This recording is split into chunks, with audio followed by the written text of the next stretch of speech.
আবিষ্কারের নাম হচ্ছে গিয়ে কার্বন পরিশোধিত যন্ত্র।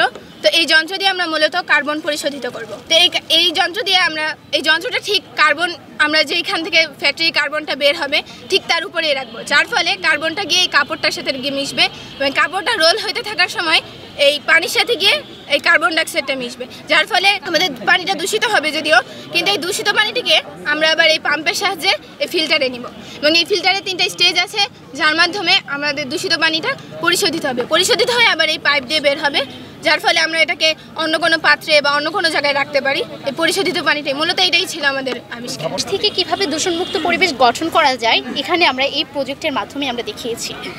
এখানে আমরা দূষিত পরিবেশে সাধারণত আমরা এক্সাম্পল হিসেবে দেখিয়েছি বিদ্যুৎ উৎপাদন কেন্দ্রে যেমন কয়লা ব্যবহার করা হয়, পেট্রোলিয়াম গ্যাস, এগুলো ব্যবহার করে এগুলো যেহেতু পুরালে এখানে প্রচুর পরিমাণে কার্বন উৎপন্ন হয়, যেটি গ্রিনহাউস গ্যাস বৃদ্ধির অন্যতম কারণ। এক গবেষণায় দেখা যাচ্ছে সম্প্রতি যেই হারে পরিবেশ দূষিত হচ্ছে সেই হারে যদি পরিবেশ দূষিত হয় তাহলে বাংলাদেশ একসময় সমুদ্রের পানিতে প্লাবিত হবে, যেটি বাংলাদেশের জন্য অত্যন্ত ভয়ঙ্কর একটি ঝুঁকির কারণ। এখান থেকে আমরা কিভাবে রক্ষা পাবো এবং আমাদের এই নবায়নযোগ্য source, there are 2 major sources of energy, renewable energy and non renewable energy, অর্থাৎ নবায়নযোগ্য শক্তির উৎস এবং অনবায়নযোগ্য শক্তি। Collector school and college Gazipur পক্ষ থেকে ৪৫তম জাতীয় বিজ্ঞান ও প্রযুক্তি সপ্তাহ এবং বিজ্ঞান মেলা 2024-এ জেলা প্রশাসন পরিচালিত আমরা স্মার্ট সিটি গাজীপুরের রূপরেখার একটি প্রকল্প দাঁড় করিয়েছি। এই প্রকল্পটির মূল উদ্দেশ্য হলো আমাদের গাজীপুর সিটিকে স্মার্ট সিটি হিসেবে রূপান্তর করা এবং এটি অদূর ভবিষ্যতে যাতে বাস্তবিত হয় সেই দিকে নজরদায়ন করা। স্মার্ট সিটির মধ্যে আমরা বিভিন্ন বিষয় উল্লেখ করেছি, যেমন আবাসিক অঞ্চল, ওয়েস্ট ম্যানেজমেন্ট এরিয়া, আমাদের smart water management, industrial area, fire alarm, smart railway station, trustee road, turbine, resource সহ বিভিন্ন কিছু।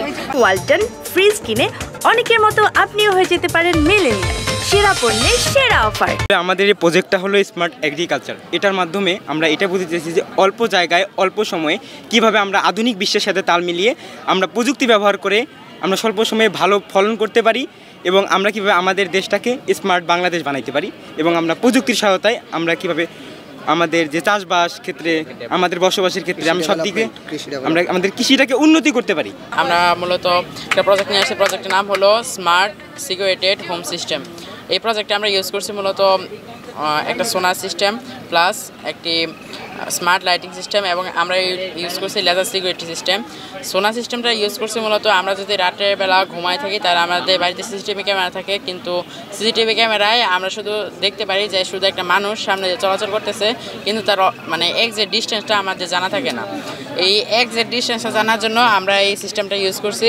এখানে দেখা যাচ্ছে যে 40 সেন্টিমিটারের ভিতরে যদি কোনো অবজেক্ট বা কিছু থাকে তাহলে এখানে মানে রেড সিগন্যাল দেবে, আবার যদি 40 সেন্টিমিটারের বাইরে কিছু থাকে তাহলে এটা ডিটেক্ট করবে। ৪৫তম বিজ্ঞান মেলায় আমি যেটা বুঝতে পারছি যে আমাদের যে খুদে স্কুলের শিক্ষার্থী রয়েছে, কলেজের শিক্ষার্থী রয়েছে, যারা আজকে এই বিজ্ঞান মেলায় অংশগ্রহণ করেছে, তারা এই অংশগ্রহণের মধ্য দিয়ে আমরা বিশ্বাস করি যে তাদের উৎসাহটা হবে এবং ডিসি স্যার বিভিন্ন স্টল পরিদর্শন করছেন, স্টল পরিদর্শন করে বিভিন্ন প্রশ্ন আমিও অনেক কিছু জানতাম না। আসলে আমাদের যে খুদে যে বিজ্ঞানী মানে যারা উৎসাহ মানে বিজ্ঞানী যে একটা ভাব চলে আসছে, যে বিজ্ঞানী ভাব চলার মধ্য দিয়ে আমি বিশ্বাস করি ভবিষ্যতে এই উদ্ভাবনগুলো আরও বড় আকারে বড় পরিসরে তারা এই বাংলাদেশকে বিজ্ঞানসম্মত দেশ হিসেবে প্রতিষ্ঠা করার লক্ষ্যে তারা সহায়ক হিসেবে কাজ করবে।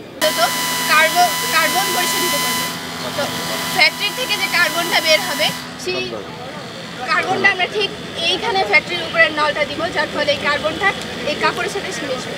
এটা যখন রোল হইতে থাকবে এই কার্বন যেহেতু এই কাপড়ে মিশবে, তো এটা পানির সাথে মিশবে, তো দূষিত হবে, এই দূষিত পানিটা এখানে আসবে। তারপরে এই আমাদের পাম্পের সাহায্যে এইখান থেকে পানিটা টেনে এই ফিল্টারে নিয়ে যাবে, এই ফিল্টার থেকে আবার পরিশোধিত পানি